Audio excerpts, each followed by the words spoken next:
1920s, if you look at the old National Geographic at the time, they said at the time, they started off actually with global warming, and it was a big crisis because the Arctic was just disappearing, and that was happening. The land was being seen for the first time. Well, really it's the first time because not many people hang around up there to see what was going on. You see, that's really what it was. And they were sending all these exploring ships around for different passages and routes through. So they noticed it was disappearing, and it was suddenly, well, this must be the first time this has ever happened. And then around the 40s or 30s actually, lo and behold, it was covered in ice again, and there's a coming ice age. So they pushed the coming ice age deal for a while, thinking how that would affect the climate. They went into all the possibilities of owning the food supply and so on, and all that kind of stuff, always to keep power and control over the public.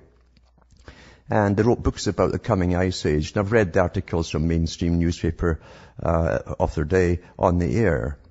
And Paul Ehrlich and all these guys were all involved in it because they're really the prostitutes for the agenda. And they're really eugenicists. They don't like the general population terribly much at all. Then they chose, of course, global warming because the cooling phase was time to go over. We go through these phases every 30, 40 years or whatever, and with sun cycles and all that.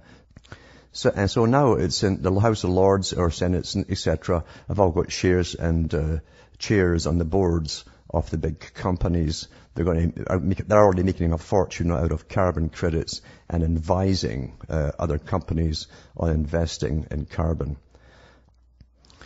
And then, of course, we have the investigation into all the leaked emails and all the fake documents put out by the group that was sending all their data to the IPCC. The must-be hardened group that didn't believe in what they were doing. They were dedicated fanatics, actually. It was a must-be to get all this stuff believed by the general public, and it still is. If God himself came back in all his glory, they'd have to nuke him.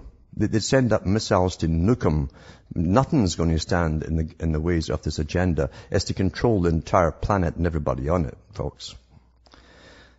And this is from Freakonomics, the New York Times blog. It says, more Climategate complications.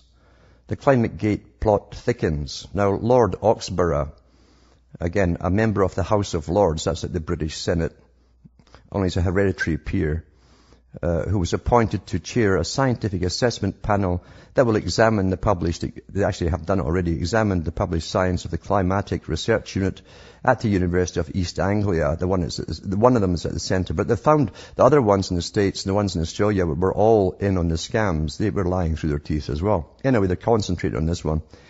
So they found that the guy who was investigating them has links to businesses that would benefit financially from low-carbon technology. Now, who is this guy anyway? Well, he was the chairman of the Royal Society, right? Number one. Now, the Royal Society, they vote to get people on board with consensus, like all these groups do. In other words, they're told to put their personal belief aside. This is a mandate. All in favor, aye. And they drunkenly put their hands up. And that's going to be the mandate. So they sent this guy who came from a society that's already put all their backing behind the belief in global warming. You see? This is an independent inquirer, number one. So, but it says here that he has links to businesses that would benefit financially from low carbon technology. And they've got links here to the businesses. You can check them up yourself. Now, there's some music coming in, and I'll continue with this to show you how corrupt all these guys. This always been this way, folks. Be back after these messages. Hi, folks. This is Alan Watt. We're cutting through the matrix. On to Lord Oxburgh, who's the independent inquirer heading the commission into the leaked emails and the shenanigans at the University of East Anglia. And others, of course, and he vindicated them. They did all their jobs perfectly well. He said, well, what do you expect from a guy who's, on the take? Because that's what it is, folks. They're all in it together. They've got too much to make out of this. Whole careers for some of the scientists. Where Oxburgh himself has made money, I'm sure, on previous shenanigans before. As I say, the House of Lords are the first ones to get a sniff of what's coming up. Anyway, he was also, as I say, the head of the Royal Society as well at one point. He was also, I think, head of one of the Shell Oil or something as well. Different things like that, little things like that, you know. Anyway, it says here that the chairman, he's the chairman of the Carbon Capture and Storage Association, big company that, and the wind energy company Falk Renewables. Interesting, that Falk Renewables, because they're into different things, including making these awful windmills that cost the taxpayers more than they'll ever produce. And I think Mr. Cameron, who's running for the Conservatives, his father, I think it was, just happened to get a sniff too somehow. They always get sniffs from some sources within government, or am I being crazy? But anyway, he eventually got a bunch of them put on one of his estates. There's got a few estates, you see, for grouse shooting. You know, they pop along there in their plus fours and they shoot occasional grouse, which beaters beat up to make them fly for them. And stuff like that. So he's breaking in a couple of million on one of his estates, and they're just going to put 2 or 3 up on another estate. And so he'll have a few £1,000,000 of British tax money to tide him over. That's per year, I think, for the privilege of having these on his land, Mr. Cameron. But anyway, that's just how it really is at the top, you see. Anyway, it says the energy company Falk Renewables, Trevor Davis, the University of East Anglia's Pro-Vice Chancellor for Research, said the university was aware of Lord Oxborough's connections, but believed he would act in an utterly objective way. Yeah, of course he would. He's above reproach, you know. That's how it is out there, you know. It's unthinkable. That's the kind of stuff they try to silence you with. Yeah, it's unthinkable. The man of that reputation, blah, blah. Anyway, that's how it really works, folks, and it's always worked that way, you know. Always worked that way. And from 22nd of March 2010, from the Royal Society's website, it says the Royal Society panel is announced. And it says the Royal Society panel that is going, it has done already, to examine the scientific aspects of the Climategate affair has been announced.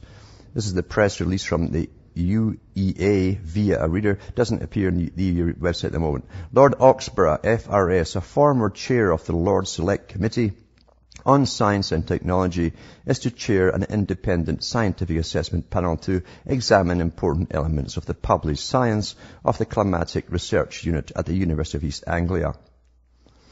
And this appointment has been made on the recommendation of the Royal Society, the guys who says we're all behind this idea of global warming. It's very independent inquiry. I'll put these links up on my site at the end of the show, remember. And another thing, he's already decided, this impartial character, you know. It says here, BBC, 14th of April, no malpractice by the climate unit. Well, I guess he really thought long and hard about it. Says there was no scientific malpractice at the University of East Anglia's Climatic Research Unit, which was at the centre of the Climategate affair. This is according to an independent panel chaired by Lord Oxborough, which was convened to examine the research published by the unit. And yada, yada, yada, yada, yada, yada, yada. So it's exonerated, you see, by a man who's above suspicion. He's above suspicion. The man who's got his fingers in every pie to do with the profits from the carbon stuff and all that. But this is old. To me, this is old stuff. I grew up in Britain watching this kind of stuff, as I say, when they were doing the same things with the Cold War and Lockheed and all the rest of it, and missiles. And, oh, that's obsolete. It's a month old. We need a new one. Oh, the Russians have got a new one. It's faster. We need another $10 billion for this one. And blah, blah, blah. On it went. These guys were all raking in the cash, all these lords. That's reality, you see. That's the reality of it all. And another one here is Climate Change Capital.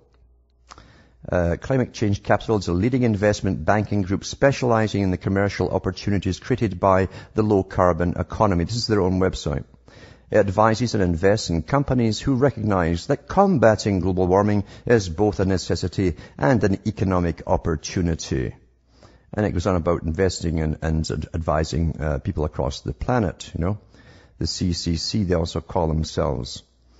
for renewable energy. But then you go down there and you see who the directors are. You see, very interesting names. Mr. Cameron's there, you see.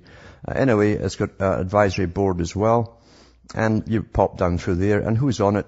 Well, Lord Ronald Oxborough again. The man pops up everywhere, but that's just, it's there, I'm sure, like a priest would be at a meeting, as an impartial observer. But there you go. But mind you, Al Gore used the same excuse. He said, because he's rolling in the billions now in carbon credits, since he was the guy who went ahead and started the first company. And he said, I believe in investing in things which I believe in. That was his answer to it. That's how it goes. And then, of course, in the Register too, same story. Oops, Chief Climategate investigator failed to declare eco-directorship. And here's the music coming in, so I'll be back with more after this break.